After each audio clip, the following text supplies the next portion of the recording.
Hello good morning. आज हम लोग रेस्पिरेशन इन प्लांट्स का एक समरी पढ़ते हैं। तो आइए अपने अपने बुक को ओपन कीजिए और मेरे साथ स्टडी कीजिए।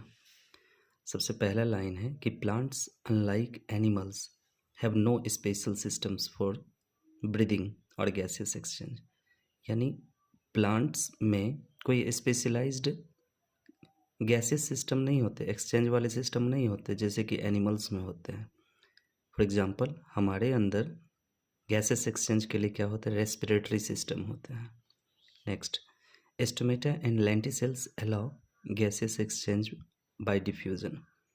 स्टोमेटा आपको पता है ग्रीन लीव्स में पाए जाते हैं और स्टोमेटा प्लांट्स के स्टेम्स में पाए जाते हैं, यानी नॉन ग्रीन पार्ट्स में पाए जाते हैं। और ये दोनों पोर्स जो होते हैं प्लांट्स में गैसेस एक्सचेंज में हेल्प करते हैं by the process of diffusion. Almost all living cells in plants have their surface exposed to air. Plants के जितने भी लिविंग पार्ट्स होते हैं, लिविंग सेल्स होते हैं, वो डायरेक्टली एयर के टच में होते हैं। ठीक है, तो इसलिए इसमें गैसियस ट्रांसपोर्टेशन की भी कोई ज़रूरत नहीं होती है जैसे कि हमारे में ब्लड करती है। Next, the breaking of carbon carbon bond of complex organic molecules by oxidation cells leading to release of a lot of energy is called cellular respiration। आपको पता है कि ग्लूकोज जो होते हैं उसके स्ट्रक्चर्स कुछ इस तरह के होते हैं। ठीक है, तो ग्लूकोज में कार्बन कार्बन के बीच जो बॉन्ड्स होते हैं ये जब ब्रेक होते हैं तो इससे एनर्जी प्रोड्यूस होती है। इसी एनर्जी के प्रोडक्शन को हम बोलते हैं रेस्पिरेशन। और ऑक्सीजन के प्रेजेंस में अगर ये ब्रेक डाउन होती है तो एरोबिक रेस्पिरेशन बोलते हैं। तो सेल के अंदर होती है इसलिए सेलुलर रेस्पिरेशन बोलते हैं। ठीक है, यानी ग्लूकोज का कार्बन डाइऑक्साइड में कन्वर्जन को हम ऑक्सीडेशन बोलते हैं। ग्लूकोज का कन्वर्जन कार्बन डाइऑक्साइड में होता है तो हम क्या बोलते हैं, oxidation. Next, glucose is the favoured substrate for respiration. देखिए शरीर के अंदर बहुत सारे न्यूट्रिएंट्स होते हैं जैसे कि कार्बोहाइड्रेट के फॉर्म में ग्लूकोज होते हैं, protein, amino acid, fat in the form of fatty acid and glycerol. तो ये सभी न्यूट्रिएंट्स हैं हमारे बॉडी में, बट मेन सोर्स सबस्ट्रेट के होते हैं क्या, ग्लूकोज। चलिए तो नेक्स्ट लाइन क्या है, fat and proteins can also be broken down to yield energy. कहने का मतलब अगर ग्लूकोज के अलावा कोई पूछे आपसे कि फैट या प्रोटीन भी हो सकता है रेस्पिरेटरी सबस्ट्रेट, तो आप बोलेंगे हाँ हो सकता है। The initial stage of cellular respiration takes place in the cytoplasm. देखिए कोई भी सेल होता है, चाहे वो प्लांट के सेल हो या एनिमल के सेल, बट आज हम तो प्लांट की बात करेंगे। तो प्लांट के सेल का सबसे आउटर लेयर होता है सेल वॉल। सेल वॉल के अंदर होता है सेल मेम्ब्रेन या प्लाज्मा मेम्ब्रेन, और इसके अंदर होता है ये साइटोप्लाज्म। ठीक है, और साइटोप्लाज्म के अंदर बहुत सारे सेल ऑर्गेनेल्स होते हैं जिसमें कि एक है माइटोकॉन्ड्रिया। माइटोकॉन्ड्रिया बचपन से ही पढ़ते आ रहे हैं, powerhouse of cell, powerhouse of the cell. तो साइटोप्लाज्म में होता है क्या, एक प्रोसेस होता है ग्लाइकोलाइसिस, ग्लाइकोलाइसिस।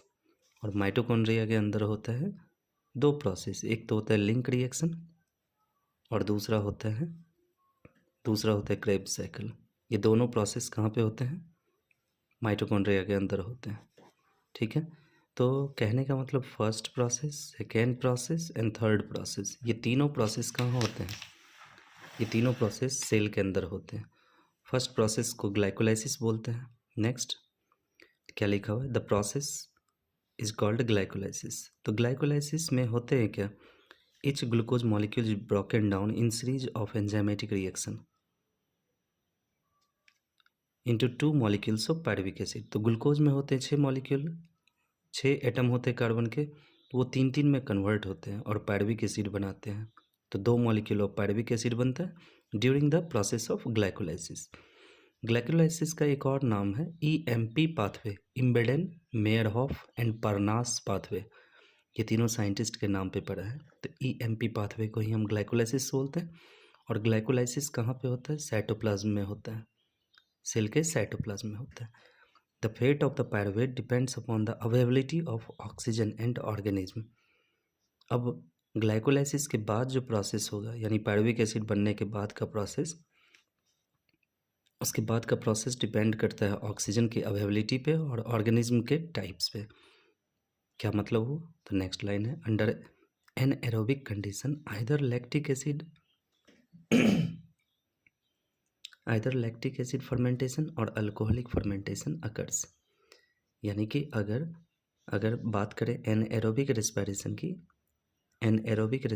की तो लैक्टिक एसिड फर्मेंटेशन होगा या तो अल्कोहलिक फर्मेंटेशन।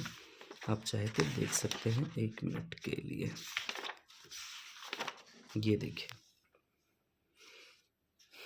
ग्लूकोज से ग्लीसर एल्डिहाइड 3 फॉस्फेट बना और फिर 3 फॉस्फोग्लिसरिक एसिड और फिर फॉस्फिनॉल पायरुविक एसिड, इसी को पीजीए बोलते हैं। पीजीए छोड़ दीजिए, इसको पायरुविक एसिड पढ़िए। तो पायरुविक एसिड का 3 पाथवे हो सकता है।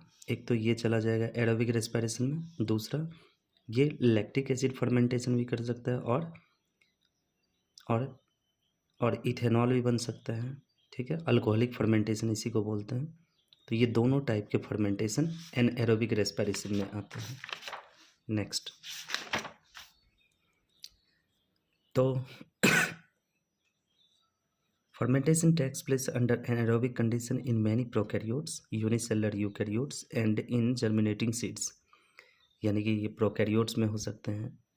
हाँ, कुछ यूकैरियोट्स जो कि यूनिसेलुलर हैं, जैसे कि यीस्ट उसमें, और जर्मिनेटिंग सीड में भी एनएरोबिक रेस्पिरेशन होता है। In eukaryotic organism aerobic respiration occurs in the presence of oxygen. Eukaryotic organism में एरोबिक रेस्पिरेशन होता है in presence of oxygen. Pyruvic acid is transported into the mitochondria where it is converted into acetyl coenzyme with the release of CO2। आपको ये भी पता ही होगा कि pyruvic acid कहाँ बना? ग्लाइकोलाइसिस के दौरान, और ये हुआ साइटोप्लाज्म में। अब नेक्स्ट प्रोसेस है, पायरुविक एसिड बनने के बाद ये ट्रांसपोर्ट होता है माइटोकॉन्ड्रिया में, और माइटोकॉन्ड्रिया में क्या होता है? सबसे पहले ये एसिटाइल को एंजाइम में कन्वर्ट होता है और यहाँ पे CO2 रिलीज होता है। फिर एसिटाइल को एंजाइम इंटर करता है ट्राई कार्बोक्सिलिक एसिड साइकिल या पाथवे और क्रेब्स साइकिल में।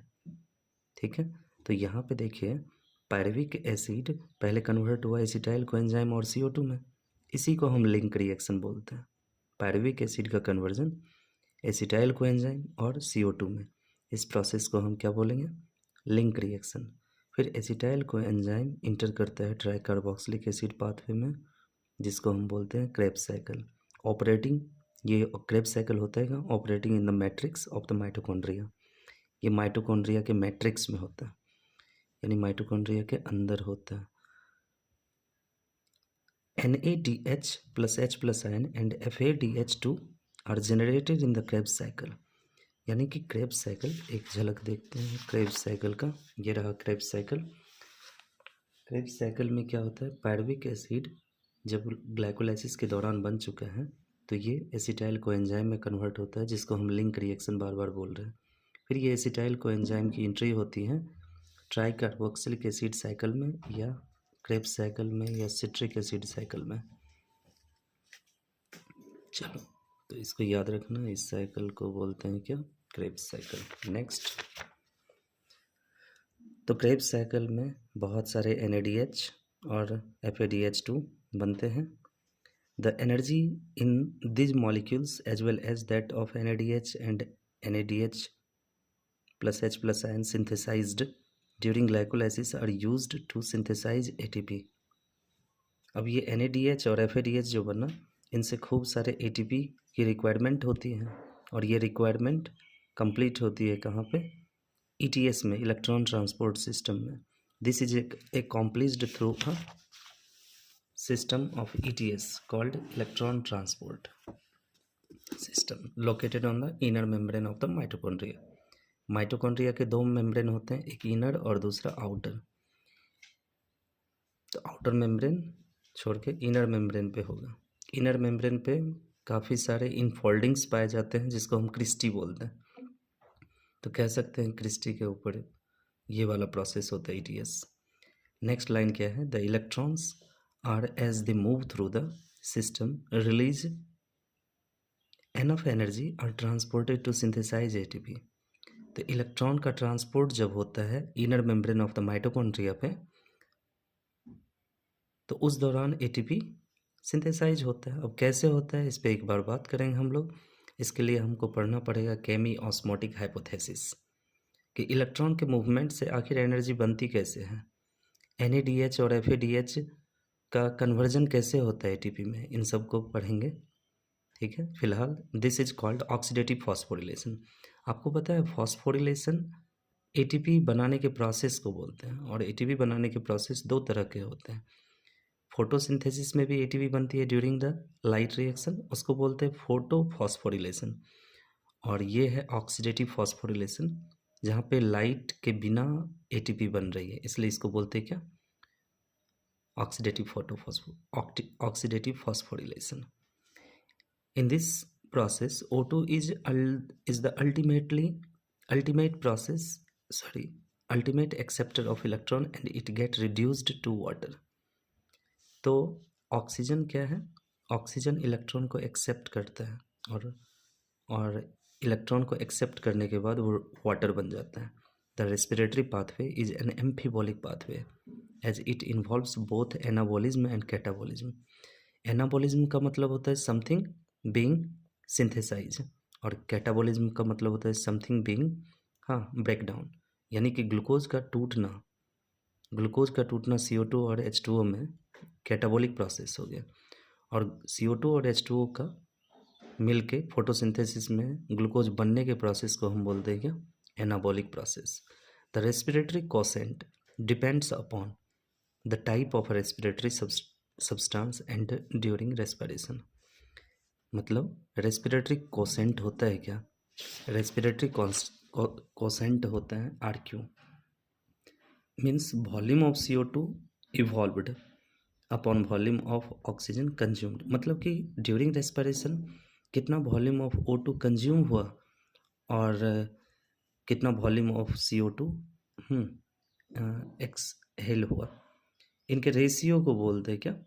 इसके रेशियो को बोलते हैं क्या? RQ। तो RQ डिपेंड करता है कि रेस्पिरेटरी सबस्ट्रेट है क्या। जैसे कि रेस्पिरेटरी सबस्ट्रेट अगर ग्लूकोज हो यानी कि कार्बोहाइड्रेट हो तो उसको 1 मानते हैं हम, ठीक है। लेकिन अगर प्रोटीन हो तो उसका हम 0.9 मानते हैं। प्रोटीन के RQ कितने होते हैं? 0.9। और ट्राईपामिटीन जिसे हम फैट भी बोलते हैं उसका RQ होता है 0.7। तो फैट के RQ 0.7, ग्लूकोज के RQ 1 और प्रोटीन के RQ 0.9। Thank you.